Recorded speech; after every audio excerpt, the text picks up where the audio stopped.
我是萬萬沒有想到，原來茯苓和黃芪搭配在一起，作用居然這麼厲害，解決了很多朋友的大煩惱。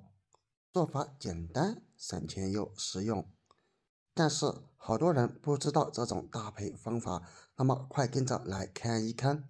大家好，這裡是鵬鵬美食房。茯苓大家都非常熟悉吧？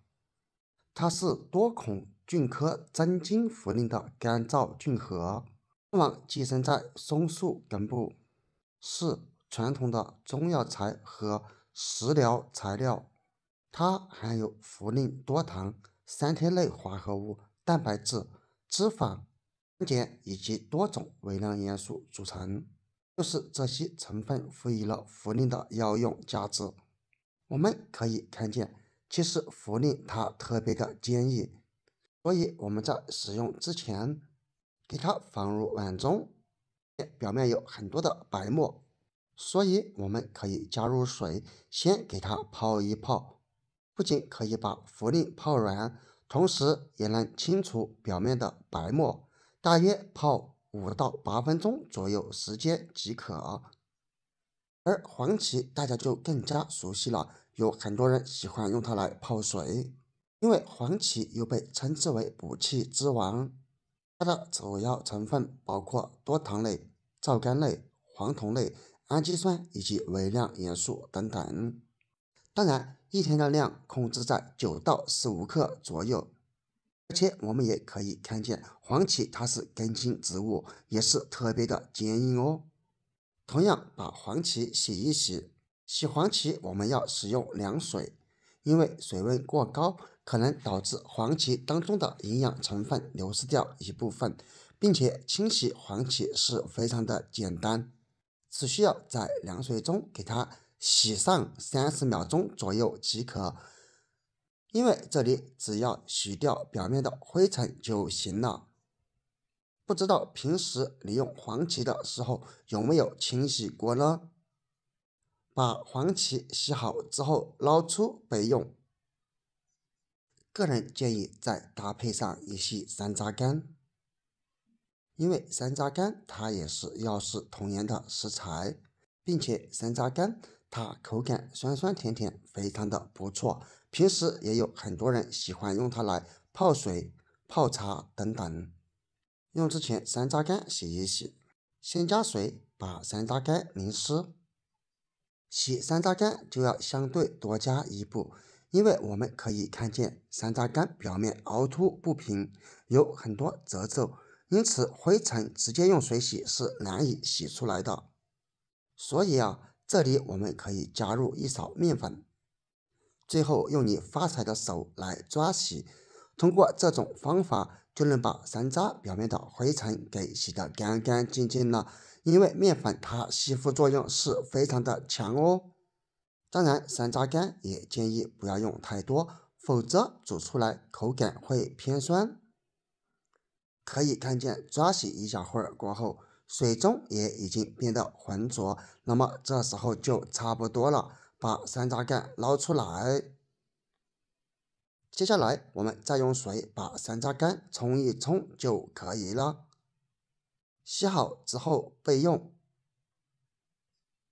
這個時候茯苓也已經差不多了，我們拿一顆來看一看，用手捏一捏，你會發現它已經變軟了很多。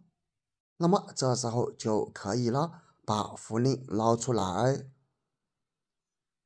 因為泡了幾分鐘，它表面的白沫也已經被泡掉了，所以撈出來，我們再用水給它沖一沖就可以了。就是這麼簡單，就能把茯苓給它洗得乾乾淨淨哦。洗乾淨以後，把它放在菜板上。接下來我們需要用菜刀把茯苓從中間給它切成小塊，因為它是不規則形狀，有大有小。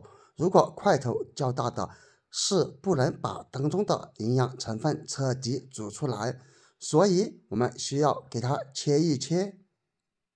親愛的朋友們，視頻都已經看到這裡了，制作視頻不易，如果覺得還不錯，那麼就請用你發財的手給我點一個讚吧，你的每一個點讚都是對我最大的支持和鼓勵，謝謝。現在已經全部處理好，然後準備鍋，這裡建議使用砂鍋喲，因為砂鍋它不僅僅保溫性強，而且可以很好的鎖住食材當中的營養成分，並且熬煮出來口感會更好哦。當然，如果沒有，不建議使用鐵鍋之類的，用養生壺也是可以的。然後將茯苓放入鍋中，黃芪也放入鍋中，然後加入400毫升左右的純淨水。山楂乾先不要放，因為山楂乾煮久了會變酸。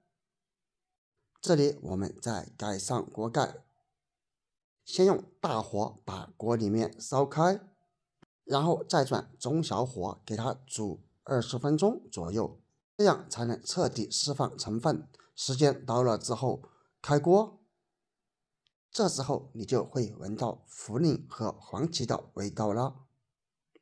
用勺子盛出來看一看，很明顯的可以看見，無論是茯苓還是黃芪都已經被煮到發胖發軟，並且裡面的水也已經變色了，說明黃芪和茯苓當中的成分基本上已經煮至水中。那麼就是這個時候，咱們就可以把山楂乾放入鍋中了。出鍋前5到8分鐘可以放入山楂乾，然後再根據個人喜好加入適量的冰糖，不喜歡的也可以不放。個人認為加入一些冰糖，我們在喝的時候它的口感會相對比較好，否則的話喝起來水它的口感比較淡，稍微攪拌攪拌，最後再次蓋上鍋蓋，給它煮5到8分鐘時間就行。最後關火開鍋，別說，聞起來還真不錯。看一看，這就是用砂鍋的效果。火關了之後它還是在沸騰，說明它保溫性是真的強。這時候我們盛出來就可以喝了，這樣一鍋水也足夠盛上2到3碗。如果你需要出門，那麼也可以把它裝入保溫杯當中，所有食材也倒入。喝完以後也可以再用開水來冲泡2到3次哦。朋友們，看到這裡，你知道黃芪、茯苓山楂水有什麼作用嗎？可以在下方評論區分享出來，不要小看它，堅持喝一段時間過後，你會有驚喜哦。該說的不能說，如果你不知曉，那麼可以在網上搜一搜。好了，本期視頻就到這裡了，我們下個視頻見，拜拜。